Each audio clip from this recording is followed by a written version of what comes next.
जीवन में आधे दुख इस वजह से आते हैं क्योंकि हमने उनसे आशाएं रखी जिनसे हमें नहीं रखनी चाहिए थी। जीवन में समय चाहे जैसा भी हो, परिवार के साथ रहो। सुख हो तो बढ़ जाता है और दैक हो तो बढ़ जाता है।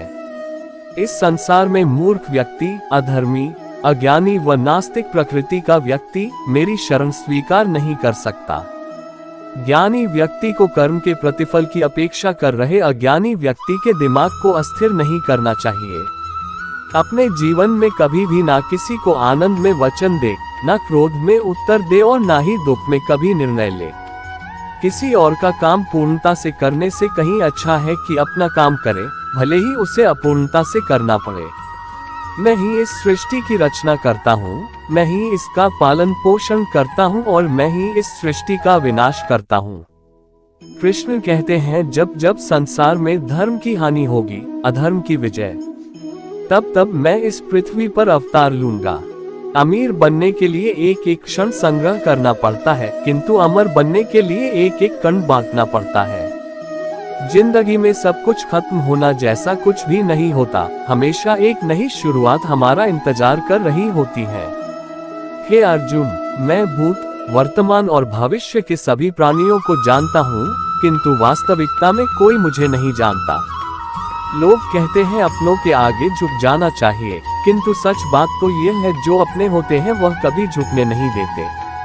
वह दिन मत दिखाना कान्हा कि हमें खुद पर गुरूर हो जाए, रखना अपने दिल में इस तरह की जीवन सफल हो जाए। वह जो सभी इच्छाएं त्याग देता है, मैं और मेरा की लालसा तथा भावना से मुक्त हो जाता है, उसे शांति प्राप्त होती है। हमेशा छोटी छोटी गलतियों से बचने की कोशिश किया करो, क्योंकि इंसान पहाड़ों से नहीं पत्थरों से ठोकर खाता है। शांति से भी दुखों का अंत हो जाता है और शांत चित्त मनुष्य की बुद्धि शीघ्र ही स्थिर होकर परमात्मा से युक्त हो जाती है। अपनी पीड़ा के लिए संसार को दोष मत दो, अपने मन को समझाओ, तुम्हारे मन का परिवर्तन ही तुम्हारे दुखों का अंत है। इच्छा पूरी नहीं होती तो क्रोध बढ़ता है और इच्छा पूरी होती है तो लोभ बढ़ता है। इसलिए जीवन की हर स्थिति में धैर्य बनाए रखना। अगर तुम अपना कल्याण चाहते हो तो सभी उपदेशों, सभी धर्मों को छोड़कर मेरी शरण में आ जाओ, मैं तुम्हें मुक्ति प्रदान करूंगा। मनुष्य अपने विश्वास से निर्मित होता है, जैसा वो विश्वास करता है वैसा वो बन जाता है। मान अपमान, लाभ हानि, खुश हो जाना या दुखी हो जाना, ये सब मन की शरारत है जिसे तुम अपना समझकर मग्न हो रहे हो। बस यही प्रसन्नता तुम्हारे दुखों का कारण है। उस इंसान का मंजिल से भटक जाना तय है जिसकी संगत में नकारात्मक लोग रहते हैं। प्रेम सदैव माफी मांगना पसंद करता है और अहंकार सदैव माफी सुनना पसंद करता है। सिर्फ दिखावे के लिए अच्छा मत बनो, मैं आपको बाहर से नहीं बल्कि भीतर से जानता हूँ। जो इस लोक में अपने काम की सफलता की कामना रखते हैं, वे देवताओं का पूजन करें। व्यक्ति जो चाहे बन सकता है, यदि विश्वास के साथ इच्छित वस्तु पर लगातार चिंतन करे। शब्द उतने ही बाहर निकालने चाहिए जिन्हें वापस भी लेना पड़े तो खुद को तकलीफ न हो। परायों को अपना बनाना उतना मुश्किल नहीं जितना अपनों को अपना बनाए रखना होता है। इंसान की सोच ही उसकी सबसे बड़ी पहचान है, वरना दुनिया में एक नाम के अनेक इंसान हैं। मन की गतिविधियों, होश, श्वास और भावनाओं के माध्यम से भगवान की शक्ति सदा तुम्हारे साथ है। जीवन में वाणी को संयम में रखना अनिवार्य है, क्योंकि वाणी से दिए हुए घाव कभी भरे नहीं जा सकते। जब हम स्वयं जीवन के शिल्पकार हैं, तो चलो हम अपनी मुश्किलों को हराते हैं, जीवन में मुस्कुराते हैं। एक बार माफ करके अच्छे बन जाओ, पर दोबारा उसी इंसान पर भरोसा करके बेवकूफ कभी न बनाओ। न हार चाहिए न जीत चाहिए। जीवन में अच्छी सफलता के लिए परिवार और कुछ मित्र का साथ चाहिए। रिश्तों को निभाने के लिए वक्त निकालिए, कहीं ऐसा न हो जब आपके पास वक्त हो तो रिश्ता ही न बचे। वह जो इस ज्ञान में विश्वास नहीं रखते, मुझे प्राप्त किए बिना जन्म और मृत्यु के चक्र का अनुगमन करते हैं। लोग आपके अपमान के बारे में हमेशा बात करेंगे। सम्मानित व्यक्ति के लिए अपमान मृत्यु से भी बदतर है।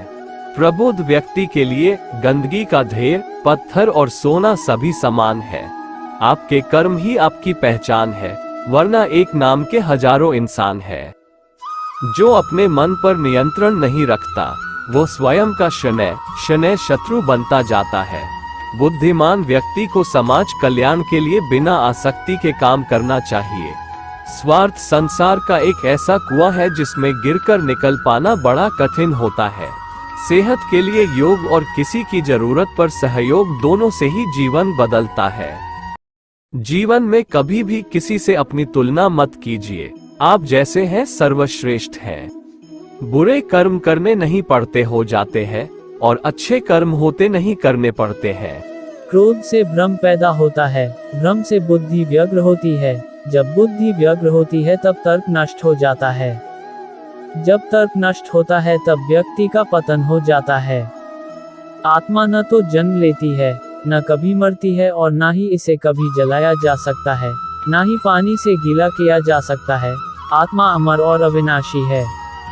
अगर व्यक्ति शिक्षा से पहले संस्कार, व्यापार से पहले व्यवहार और भगवान से पहले माता पिता को पहचान ले तो जिंदगी में कभी कोई कठिनाई नहीं आएगी।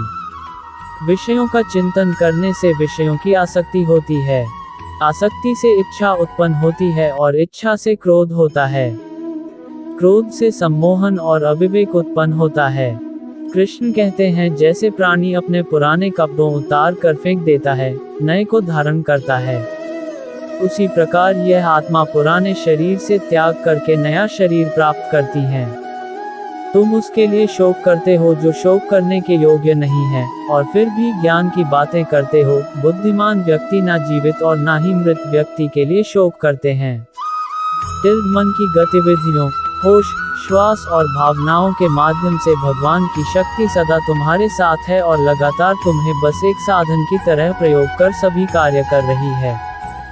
Shri Krishna quotes in Hindi. हर किसी के अंदर अपनी ताकत और अपनी कमजोरी होती है।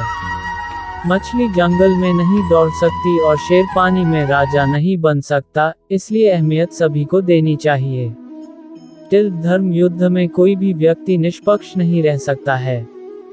धर्म युद्ध में जो व्यक्ति धर्म के साथ नहीं खड़ा है, इसका मतलब है वह अधर्म का साथ दे रहा है, वह अधर्म के साथ खड़ा है। अच्छे लोगों की कृष्ण परीक्षा बहुत लेता है, परंतु साथ नहीं छोड़ता, और बुरे लोगों को कृष्ण बहुत कुछ देता है, परंतु साथ नहीं देता। जिंदगी में दो लोगों का होना बहुत जरूरी है।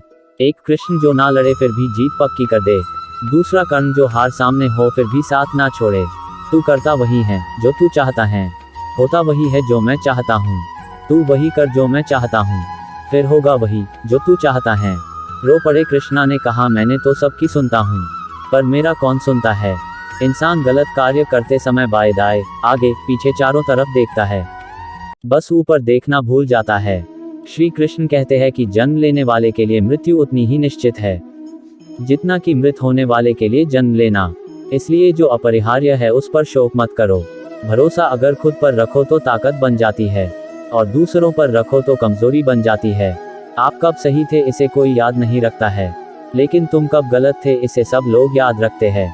मैं किसी के भाग्य का निर्माण नहीं करता, और ना ही किसी के कर्मों के फल देता हूँ। मनुष्य कितना भी गोरा क्यों ना हो, परंतु उसकी परछाई सदैव काली होती है। मैं श्रेष्ठ हूँ, यह आत्मविश्वास है, लेकिन सिर्फ मैं ही श्रेष्ठ हूँ, यह अहंकार है। मैं सभी प्राणियों को समान रूप से देखता हूँ, ना कोई मुझे कम प्रिय है ना अधिक, लेकिन जो मेरी प्रेमपूर्वक आराधना करते हैं वो मेरे भीतर रहते हैं, और मैं उनके जीवन में आता हूँ। तुम्हारा क्या गया जो तुम रोते हो? तुम क्या लाए थे जो तुमने खो दिया? तुमने क्या पैदा किया था जो नाश हो गया? न तुम कुछ लेकर आए, जो लिया यही से लिया, जो दिया यही पर दिया, जो लिया इसी ईश्वर से लिया, जो दिया इसी को दिया। यदि आप किसी के साथ मित्रता नहीं कर सकते हैं तो उसके साथ शत्रुता भी नहीं करना चाहिए। जो हुआ वह अच्छा हुआ, जो हो रहा है वह अच्छा हो रहा है, जो होगा वह भी अच्छा ही होगा। तुम भूत का पश्चाताप न करो, भविष्य की चिंता न करो, वर्तमान चल रहा है। राधा ने श्री कृष्ण से पूछा, प्यार का असली मतलब क्या होता है? श्री कृष्णा ने हंसकर कहा, जहाँ मतलब होता है वहाँ प्यार ही कहा होता है। मेरे भी कई जन्म हो चुके हैं, तुम्हारे भी कई जन्म हो चुके हैं, ना तो यह मेरा आखिरी जन्म है और ना ये तुम्हारा आखिरी जन्म है। प्रेम एक ऐसा अनुभव है जो मनुष्य को कभी परास्त नहीं होने देता, और घृणा एक ऐसा अनुभव है जो मनुष्य को कभी जीतने नहीं देता। श्री कृष्ण जी कहते हैं, जिस व्यक्ति को आपकी कद्र नहीं, उसके साथ खड़े रहने से अच्छा है आप अकेले रहे। परिवर्तन इस संसार का नियम है। कल जो किसी और का था, आज वो तुम्हारा है, एवं कल वो किसी और का होगा। प्यार और तकदीर कभी साथ नहीं चलते, क्योंकि जो तकदीर में होते हैं उनसे कभी प्यार नहीं होता, और जिससे हमें प्यार हो जाता है वह तकदीर में नहीं होता। श्री कृष्ण कहते हैं, मनुष्य को जीवन में श्रेष्ठ बनने का प्रयास अवश्य करना चाहिए, परंतु जीवन में हमेशा उत्तम ही रहना चाहिए। हर कीमती चीज को उठाने के लिए झुकना ही पड़ता है। माँ और पिता का आशीर्वाद भी इनमें से एक है। अगर व्यक्ति शिक्षा से पहले संस्कार, व्यापार से पहले व्यवहार और भगवान से पहले माता पिता को पहचान ले तो जिंदगी में कभी कोई कठिनाई नहीं आएगी। स्वार्थ से रिश्ते बनाने की कितनी भी कोशिश करें वो कभी नहीं बनते हैं, और प्रेम से बने रिश्तों को कितना भी तोड़ने की कोशिश करें वो कभी नहीं टूटते। हर किसी के अंदर अपनी ताकत और अपनी कमजोरी होती है। मछली जंगल में नहीं दौड़ सकती और शेर पानी में राजा नहीं बन सकता, इसलिए अहमियत सभी को देनी चाहिए। श्री कृष्ण कहते हैं, एक बार माफ करके अच्छे बन जाओ, पर दोबारा उसी इंसान पर भरोसा करके बेवकूफ कभी ना बनो। कभी भी स्वयं पर घमंड मत करना। पत्थर भी भारी होकर पानी में अपना वजूद खो देता है। हद से ज्यादा सीधा साधा होना भी ठीक नहीं, क्योंकि जंगल में सबसे पहले सीधे पेड़ों को काटा जाता है। अच्छी किस्मत के लोग थोड़ा भी बुरा होने पर भगवान को कोसते हैं, और बुरी किस्मत के लोग थोड़ा भी अच्छा होने भगवान का स्मरण और धन्यवाद करते हैं। बुरे कर्म करने नहीं पड़ते हो जाते हैं, और अच्छे कर्म होते नहीं करने पड़ते हैं। कृष्ण कहते हैं, अहंकार मत कर किसी को कुछ भी देकर, क्या पता तू दे रहा है या पिछले जन्म का कर्जा चुका रहा है। अहंकार करने पर इंसान की प्रतिष्ठा, वंश, वैभव तीनों ही चले जाते हैं। जिंदगी के इस रण में खुद ही कृष्ण और खुद ही अर्जुन बनना पड़ता है। रोज अपना ही सारथी बनकर जीवन की महाभारत को लड़ना पड़ता है। क्या सदा मौन रहना उचित है? नहीं, इतिहास साक्षी है। संसार में अधिक विपदाएं इसलिए आई क्योंकि समय पड़ने पर मनुष्य उसका विरोध नहीं कर पाया। जब मनुष्य को अपने धर्म पर अहंकार हो जाता है तब उसके हाथों अधर्म होने लगता है। ये सच बात है कि भूल करके इंसान कुछ सीखता है, परंतु इसका यह मतलब नहीं कि वह जीवन भर भूल करता रहे और कहे कि हम सीख रहे हैं।